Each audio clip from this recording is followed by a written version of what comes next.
Hello everyone and welcome back to another video from Wake&Tech. In this video, I'm going to show you how to log out from your Fyers account.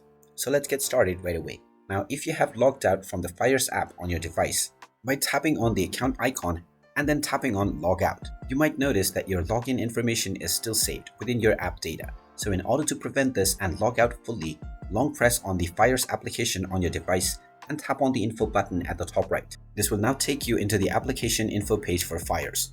Tap on the force stop button at the bottom right corner first to stop the app, and then scroll down and tap on storage. Now from the storage page, tap on the clear data button at the bottom left corner and tap on delete. This will now delete all of your user data for the Fyers app, which includes your login information as well. After this, when you open up the Fyers application, you will completely be logged out from your account and none of your information will be saved as well. And there you have it.